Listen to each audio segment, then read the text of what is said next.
हाँ yes students, chapter number 3 coordinate geometry जो मैंने इंट्रोडक्शन अपने फर्स्ट वीडियो में दे दिया है। ठीक है, अब अपन इस चैप्टर की एक्सरसाइज शुरू कर रहे हैं। तो एक्सरसाइज 3.1 में बेटा जिसमें दो क्वेश्चन दे रखे हैं। एक इसमें पहला पूछना है, how will you describe the position of a table lamp on your study table to another person. यानी आज ने ये पूछा है कि अपने आपको एक टेबल कंसिडर करनी जिसमें आपको कोई लैंप रख रहे हैं तो उसकी पोजीशन क्या होगी, उसको डिस्क्राइब करके आपको बताना है। ठीक है, और एक सेकंड जो क्वेश्चन जो दे रखा है इसमें स्ट्रीट प्लान की बात कर रहा है, उसमें आपको थ्योरेटिकल क्वेश्चन दे रखा है। तो बेटा आपको 3.1 में टोटल 2 क्वेश्चन ही है, लेकिन आपको सिर्फ क्वेश्चन नंबर 1 ही करना है, 2 आपको नहीं करना है क्योंकि वो थ्योरेटिकल क्वेश्चन बेटा एग्जाम में जनरली आता नहीं है। मेजर चीज़ 2 है, फर्स्ट है। तो फर्स्ट में बेटा देखो, जैसे मैं इसका आंसर जो मैंने लिखा 3.1 में क्या लिखा है कि यहाँ पे आपको टेबल कंसिडर कर, एक टेबल के पेंसिल से फिगर बना लेना आप। एक यहाँ पे सेंटर पे अपन टेबल यहाँ पे कोई लैंप मारने के टाइम में ये लैंप की एक्स एक्सिस, इसको आपको पता है ये अपना एक्स एक्सिस है और ये अपना वर्टिकल जो आता है वो अपना क्या वाई एक्सिस आता है, मैंने आपको बताया था। तो यहाँ पे इसको मान लेंगे ये 30 सेंटीमीटर इसकी एक्स एक्सिस एक्स वाली वैल्यू है और 25 सेंटीमीटर क्या है वाई वैल्यू। क्या वैल्यू दे रखी है बेटा अपने वाई वाली। तो अपन इसमें थ्योरी में क्या लिखेंगे कि consider the lamp as a point and the table as the plane, those are two perpendicular edges of the table. ये पर दिख रहा है आपको, एक तो ये हॉरिजॉन्टल दिख रहा है हॉरिजॉन्टल का, और एक आपको वर्टिकल दिख रहा है। ये तो अपना हॉरिजॉन्टल हो गया, ये अपना वर्टिकल हो गया। तो इसमें लिख देंगे measure the distance of the lamp from the longer edge कितनी दे रखी बेटा अपने पास है, सपोज इट इज 25 सेंटीमीटर है कि इसकी जो लॉन्गर एज अगर मान लो अगर मैं इसकी हॉरिजॉन्टल एज 25 तो वर्टिकल कितनी आएगी अपनी 30। तो again measurement the distance of the lamp from the shorter length edge suppose कितनी दे रखी अपने पास में शॉर्टर लेंथ, यानी कि लॉन्गर एज लेंथ आ रही है 25 और शॉर्टर कितनी आ रही है अपने 35, कितनी आ रही है 30 सेंटीमीटर, कितनी आ रही है 30 सेंटीमीटर। यानी अगर आपको कहने का मतलब यह है कि इसमें जो पॉइंट्स वो बनेंगे इसके क्या बनेंगे, इस लैम्प के 25,30 कर दो चाहे 30,25 कर दो, ये मेरे कहने का मीनिंग। तो इसमें मैंने जो पॉइंट्स लिखे ना एक्सेस पोजिशन 30,25 और 20,30, तो ये आपको सिर्फ फिगर बना के आपको मेंशन करना है कि लैम्प के कोऑर्डिनेट्स क्या आएंगे। ठीक है, अब आते हैं अपन एक्सरसाइज 2. ये अपने कार्टेशियन सिस्टम वगैरह सब कुछ बता दिया है मैंने, सब कुछ समझा दिया आपको। ठीक है, इसके जो क्वेश्चन आंसर 3.2 पे आ जाते हैं अपन। ये रहे अपने एक्सरसाइज 3.2 दे रखी है। इसके देखो बेटा 3.2 में भी पहला क्वेश्चन जो दे रखा, क्या दे रखा है इसने, right the answer the following the questions. पहला क्वेश्चन पूछा what is the name of the horizontal and vertical x line. तो मैंने आपको बताया हॉरिजॉन्टल लाइन का क्या होता है अपना एक्स एक्सिस होता है और वर्टिकल लाइन क्या होता है Y axis. What is the name of the each part of the plane form by these 2 lines. हर एक पार्ट को क्या बोलते हैं अपन, क्वाड्रेंट बोलते हैं। क्या बोलते हैं बेटा अपन, क्वाड्रेंट। थर्ड देगा write the name of the point where these 2 line, जहाँ पे दोनों लाइन इंटरसेक्ट उसके पॉइंट्स क्या होता है 0,0, क्या होता है 0, वो ओरिजिन पॉइंट क्या होता है 0। तो इसका आंसर मैंने यहाँ लिख रखा, देखो एक्स एक्सिस वाई एक्सिस अपने और जो वर्टिकल ये अपने सेकंड का आता है क्वाड्रेंट, थर्ड में आता है अपना ओरिजिन पॉइंट के किस पॉइंट में इंटरसेक्ट होता है कोई, और ओरिजिन पॉइंट का आपको मैंने पॉइंट्स बता दिया 0,0, क्या होता है बेटा अपना 0,0। क्लियर।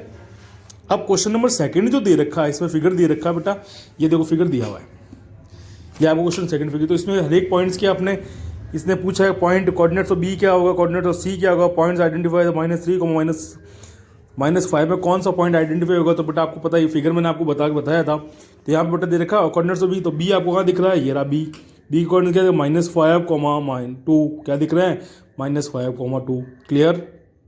फिर इसने पूछा है कोऑर्डिनेट्स ऑफ सी के कोऑर्डिनेट, तो सी बेटा आपको इस फिगर में कहाँ दिख रहा है, ये रहा सी। तो इसके कोऑर्डिनेट्स क्या आ रहे हैं 5 तो आ रहा है, ये रहा और ये रहा माइनस, तो सी के कोऑर्डिनेट्स आएंगे 5, क्या आ जाएंगे। तो मैंने आपको ये क्वेश्चन आपको एक्सप्लेनेशन वीडियो में करवा दिया है। तो ये जो पॉइंट्स आ रहे हैं ना बेटा ये वाला है, ये रही आ रहा है।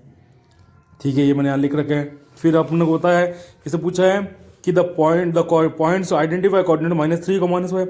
तो आपको पता -3 कहाँ आ रहा है, ये रहा -3, माइनस वो कहाँ आएगा यार, जैसे पॉइंट कौन सा आ रहा है बेटा अपना ई पॉइंट है, कहाँ सा आ रहा है अपना ई पॉइंट आ रहा है। तो थर्ड का आंसर क्या रहेगा बेटा अपना ई पॉइंट। ठीक है, तो 3.2 में बेटा टोटल 2 क्वेश्चन दे रखे हैं। एक में तो अपने को थ्योरेटिकल सिंगल 1 वर्ड के क्वेश्चन है और एक में फिगर देकर आपको पॉइंट्स को निकालना है। क्या निकालना है आपको, पॉइंट्स निकालना है। ठीक है, फिर अपन ने ये सारा अपने पॉइंट को कैसे लोकेट करते हैं वो मैंने आपको लोकेट वाला बता दिया आपको। ठीक है, तो इसने 3.3 का जो क्वेश्चन जो दे रखा है इसने, in which quadrant on the which axis do each of the points 2, more 3, -1, -1, 0, 1, 2 and -3, -5 lies. Verify your answer by locating them on the Cartesian plane. तो मैंने आपको इन पॉइंट्स को कार्टेशियन प्लेन में कैसे प्लॉट करते हो आपको मैंने तरीका बता दिया है। तो इनको आपको प्लॉट करना है। देखो मैंने आपको प्लॉट का अलग तरीका यहाँ मैंने कर रखा है। तो आप प्लॉटिंग आप खुद करेंगे बेटा, इसको मैंने शॉर्ट में कर रखा है, लेकिन आप अपने हिसाब से करोगे कि मैंने आपको कैसे बताया। क्वेश्चन आप एक्सप्लेन वीडियो में देख सकते हैं, वीडियो में मैंने कैसे प्लॉट किया है, तो उसके हिसाब देख लेना। आप अपन यहाँ पे एक्स एक्सेस और एक्स डैश मान लेंगे, इसको वाई और वाई डैश मान लेंगे। यहाँ पे नंबरिंग करनी है, यहाँ पे पॉजिटिव वाली या नेगेटिव वाली आ जाएगी, यहाँ पे पॉजिटिव या नेगेटिव, उसके हिसाब से आपको पॉइंट प्लॉट करने। ठीक है, तो ये तो बेटा अपना पहले का आंसर है। ठीक है, दूसरे में बेटा क्या दे रखा है, दूसरा 3.3 का जो दे रखा है, दूसरा plot the points choosing your suitable resistance x और वाई दे रखे हैं यहाँ पे -2, -a, -1,7, 0, -1.25, 1,3, 3, यानी कि एक्स की वैल्यू देखिए 2 और 8 क्या दे रखी है -2। तो बेटा ये क्वेश्चन आपका होमवर्क रहेगा, क्या रहेगा आपका होमवर्क। ये मैंने आपको वीडियो जब एक्सप्लेन किया उस वीडियो में मैंने ये फिगर में क्वेश्चन करवा रखा है, मैंने आपको समझाने के साथ कराया। आप अपने साथ पॉइंट में वैल्यू आई तो पॉइंट में आने कुछ नहीं, आपको -1 लेना है, -1.25 को क्या -1 और -2 के बीच में ये वैल्यू आई, क्या आएगी ये वाली। तो ये क्वेश्चन आपका होमवर्क रहेगा। ठीक है, आप थोड़ी एग्जाम्पल की भी हेल्प ले सकते हैं। जैसे ये एग्जाम्पल दिख रहा है आपको, ये वाला एग्जाम्पल 4 दिख रहा है बेटा, इसमें एक्स और वाई दे रखे हैं यहाँ पर। ठीक है, और उसके हिसाब से ये आंसर, ये देखो इसका फिगर बना हुआ है, देखो पॉइंट्स मार्क कर रहे हैं, तो वही आपको X X X dash Y और वाई डैश मानना है, इसके हिसाब से आपको।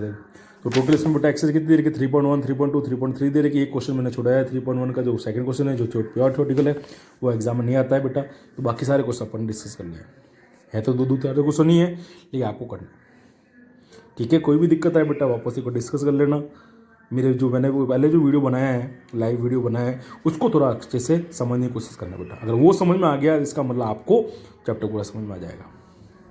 फिर भी कोई भी दिक्कत आ जाए तो आप व्हाट्सअप कर सकते हो मुझे। फिर नहीं समझ में आ रहा बेटा तो आप स्कूल में आ जाओ एक दिन की, तो मैं आपकी सारी प्रॉब्लम सॉल्व कर दूंगा, लेकिन अपने पेरेंट्स की परमिशन लेके ही आना। ठीक है, हाफ ईयरली एग्जाम नज़दीक है, तो मैंने अपने हिसाब से जो मैंने हाफ ईयरली का सिलेबस दिया है, जो आपका एग्जाम है वो तो मैंने पूरा करवा दिया है। ठीक है, अब जो भी नेक्स्ट जो क्लासेस होगी उसमें मैं सिर्फ असाइनमेंट भेजूंगा। क्वेश्चन दे रहे कि उसके सॉल्यूशन साथ में देख के मैं आपको असाइनमेंट ही भेजूंगा। जो एक्सप्लेनेशन था जो चैप्टर का वो मैंने सारा कंप्लीट कर दिया है। ये आपका चैप्टर कंप्लीट हो गया है।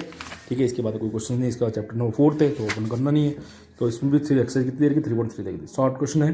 तो इसे आपको ये मैंने इसके नोट्स में आपको फोटो भेज दूंगा इसकी। ठीक है, आप इजीली कर लेना।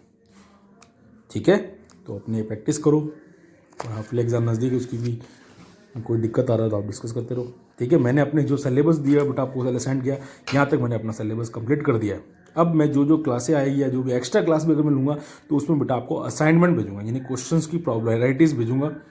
अपन ने सारे किए हैं, और एक चीज़ ये भी ध्यान बेटा सिलेबस थोड़ा रिवाइज हुआ है, तो कुछ मैंने सेलेक्टेड टॉपिक कराए हैं जो भी आपके सिलेबस में, जो नए सिलेबस में। तो आप ये कंफ्यूज मत हो कि मैंने मतलब आधा छोड़ा दिया, आधा ये कर रहा हूँ, कि वो जो छोड़ रहा हूँ वो आपके सिलेबस घट गए इसलिए छोड़ा रहा हूँ। फिर भी आपको कन्फ्यूजन, आप मुझसे बात करके पूछ सकते हैं आपकी क्या प्रॉब्लम। ठीक है, तो सिलेबस रिवाइज सिलेबस आया है तो उसी हिसाब से मैं करवा रहा हूँ। थर्ड चैप्टर में कोई भी मिस कट नहीं, तो मैं सारा बता दिया थर्ड चैप्टर पूरा। फोर्थ में जो फोर्थ में है 4.1, 4.2, 4.3 पूरी कैंसिल है। ग्राफिकल रिप्रेजेंटेशन नहीं है तो आपको 4.4 करनी है। ठीक है, 4.4 को मैंने वो यूट्यूब वाला वीडियो भेजा है तो थोड़ा सिंपल ही था, इसलिए मैंने उतना नहीं बनाया। अब अगर नहीं समझ में आया तो मुझसे पूछ लेना। ठीक है, तो ये अपना सारा डिस्कशन है। तो चैप्टर नंबर 3 कंप्लीट हो गया। ध्यान ये रखे बेटा, अपना नेक्स्ट क्लास में असाइनमेंट सीटे ही में भेजूंगा। ठीक है, thank you, have a nice day बेटा। जय श्री राधे राधे।